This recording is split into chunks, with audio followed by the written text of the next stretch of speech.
You are now listening to TheGrio's Black Podcast Network, Black Culture Amplified. My family is from this little town in Lee County, South Carolina. That's right, it's named after General Lee, the Dukes of Hazzard car. But that's where my family was enslaved. And my mother was for a long time researching our family history, but she wasn't really able to find much until she just happened upon this trove of records from the old Salem courthouse.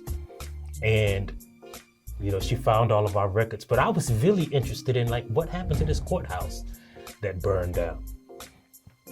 And I found out that the old Salem courthouse was burned during one of the biggest insurrections in American history that we never talk about.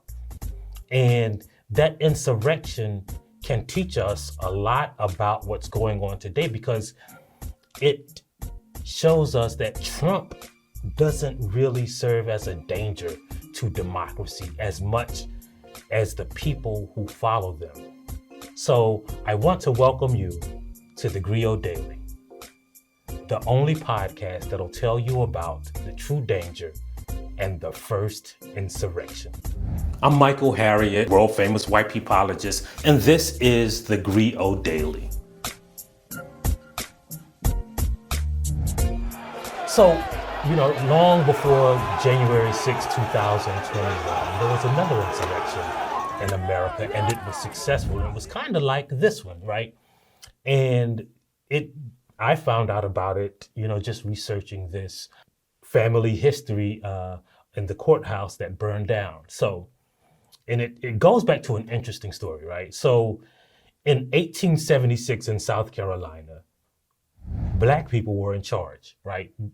Black people were a majority in the state legislature. They had formed this land commission that was actually giving Black people their 40 acres. There wasn't any mules, but giving people their 40 acres. Black people were basically running South Carolina. Black people were the majority in South Carolina until the 1940s, right? As a matter of fact, the title of Ta-Nehisi Coates' book, We Were 8 Years in Power, that quote comes from a South Carolina legislator talking about the years when Black people ruled South Carolina after the Civil War. When these Black people were in power, white people were intent on getting their power back. So in the 1876 election, there was this dude named Wade Hampton who ran for governor. And Wade Hampton, he was a white supremacist, right? So right after the Civil War, he could have run for governor. He was a Confederate hero, but he said, nah, I ain't gonna do it yet, right? So what he did is tell people not to vote for him. And he was behind the scenes. And what he was doing is preparing for an insurrection, a coup. And what he did is all through South Carolina, he organized these groups called the rifle clubs, right? They were basically like the KKK in other parts of the country. And what they would do is disarm Black people, and under the guise of being protecting the Second Amendment rights, right? So Wade Hampton organized these groups all around South Carolina, and then he was ready. So he was ready to run for governor in 1876. And in the 1876 election, there was this big debate over the Electoral College, as you can imagine that, right? So some people were saying that the Democrats won, some people were saying that the Republicans won, and eventually they installed the Republican president in exchange for white people in the South being able to negate any Black rule and to install Jim Crow laws. But what we're talking about is the governor's election of 1876. That's more important, even though that national election, the Compromise of 1877, ushered in what we now call Jim Crow. In South Carolina, when Wade Hampton run, they knew Wade Hampton was kind of gonna lose, right? Because again, all the black people could vote, and there were more black people than white people. On July 4th, 1876, a couple months before the election, there was these two white guys, right? And they knew that black people was going to be celebrating emancipation. You know, before Juneteenth, we celebrated emancipation on 4th of July, right? So there were these people in this town called Hamburg, South Carolina, and they were having this big parade, right? And when the white people started forming the rifle clubs, black people had them too. So the Civil War veterans, the Black Civil War veterans, were having a parade through Hamburg, and these white dudes tried to just like drive their horse and buggies through the parade. And the black people were like, nah, y'all can't do that. And so there was this big fight. They turned the white people away, and the white people went and organized the rifle clubs all around the state. And they came back to Hamburg, and, you know, there's no way to say it. They just slaughtered all the black people. The Black Rifle Club retreated to this armory and to a warehouse, and they had this big shootout, and then they went through the town killing black people. It was called the Hamburg Massacre.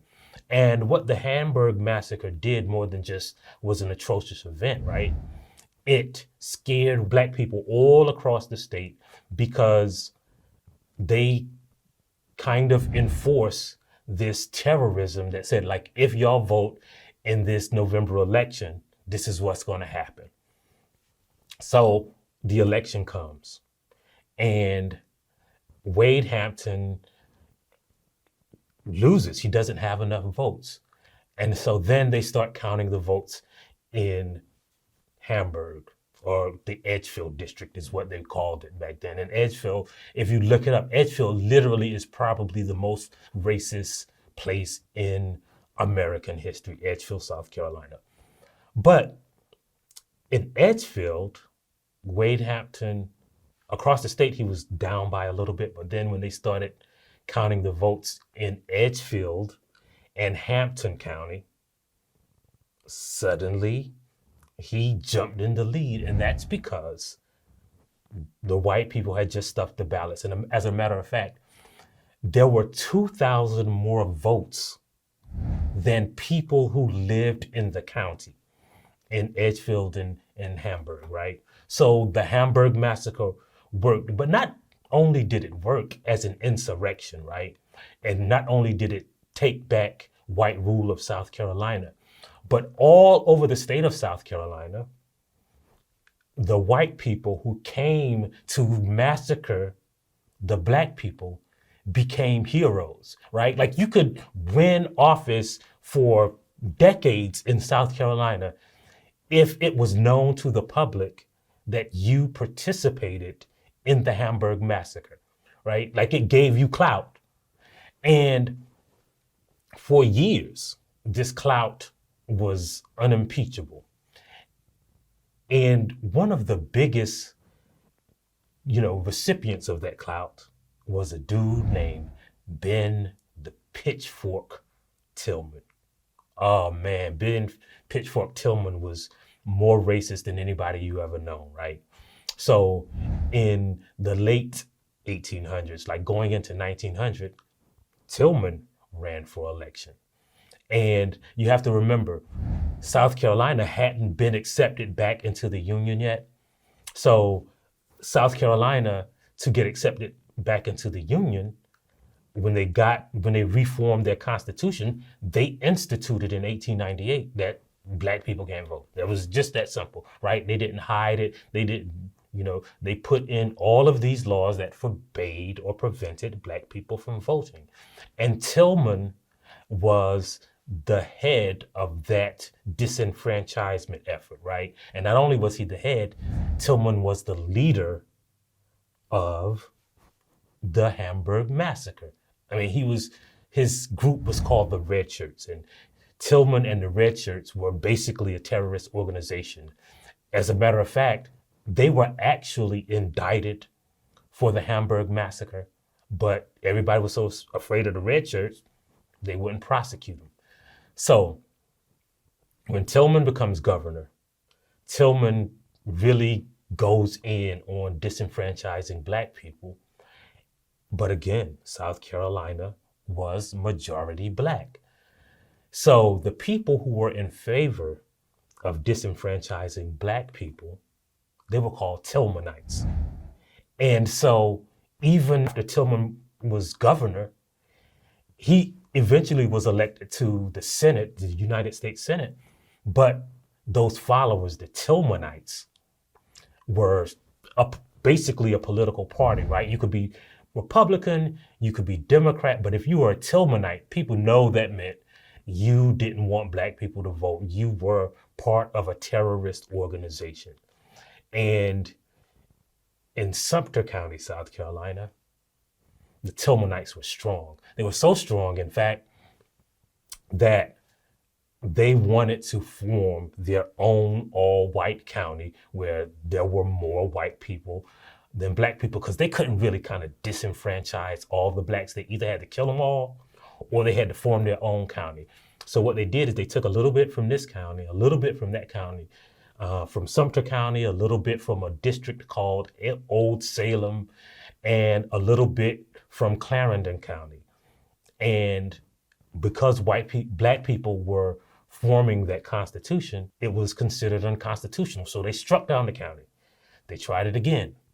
They struck down the county. So the Tillmanites had a new solution. What if it wasn't no county? What if there wasn't a county courthouse, there wasn't a jail or anything?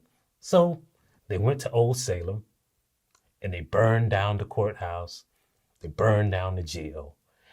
And then they applied to the Supreme Court, says, hey, really, like, we should have a new county because there is no courthouse, there is no county infrastructure. So why don't we just recreate this white county? And on December 15th, 1902, the Supreme Court of South Carolina created Lee County. Now, General Lee was dead. There was no Confederate presence in South Carolina anymore, but they created Lee County from these because of the Tillmanites. And like, you could read the old newspapers and you'll see like they fired a Confederate cannon in celebration. It was like a big celebration that lasts until this day, right? Like they went to and it's kind of ironic, they went to the Lynch's River in South Carolina and celebrated. And that's how the place where my ancestors was enslaved became a county. And the reason this is instructive, right, it's not just a cool or bad story that we remember, but it wasn't Wade Hampton, because that was the danger in South Carolina. It was his followers, right? He was a terrorist, but Tillman, because he was one of those Hampton insurgents that was part of that insurrection that overturned a free and fair election in South Carolina and installed white rule that lasts until this day, he became the powerful one. And when you look at Donald Trump, you don't have to be afraid of Donald Trump. You have to be afraid of what he has wrought. You have to be afraid of men like Florida Governor Ron DeSantis. Here's an interesting thing. There's a prosecutor in Florida who said that my county is small and we have a limited amount of resources. So what we're going to do is not prosecute based on this crazy abortion law. We only have like so many people we can prosecute. So I'm not going to prosecute anyone for, having an abortion. And DeSantis had him removed from office. Now the governor in Florida can't really do that. But what DeSantis did is go back to this old antebellum law and found that the governor can remove a person if they were guilty of drunkenness or for of a felony or for something that negated their oath of office. But this prosecutor didn't do that. DeSantis did it just using authoritarian means because this is what Donald Trump has wrought. When you look at Marjorie Taylor Greene, like those people who used the clout from the first insurrection, Marjorie Taylor Greene in her debate claimed that she was a victim of the insurrection on January 6th. But aside from that, she uses that clout of her ginning up white fear to cause an insurrection that is going to get her reelected. Same thing with Greg Abbott in Texas. Same thing with men like Josh Dawley and Ted Cruz. They were part of that insurrection. They weren't there killing people, just like Wade Hampton wasn't there killing people in Hamburg, South Carolina. But they organized that resistance. They used the clout from that, and it'll last for years to come. And so not only has this affected me and my family, that first insurrection, but it literally faced how the state of South Carolina operates to this day. And we should use that to learn that the insurrection wasn't just a thing that happened on one day. It is a thing that is continuing to happen to us all. That insurrection will affect us for decades into the future. And that's why you gotta pay attention to history. That's why you gotta download the TheGrio app. You gotta subscribe to this podcast. You gotta tell a friend about it. And as always, we'll leave you with the famous Black saying, history is not a thing that happened. History is what white people tell you happened. If you liked what you heard, please give us a 5-star review, download the TheGrio app, subscribe to the show, and share it with everyone you know. Please email all questions, suggestions, and compliments to podcasts@thegrio.com. You are now listening to TheGrio's Black Podcast Network, Black Culture Amplified.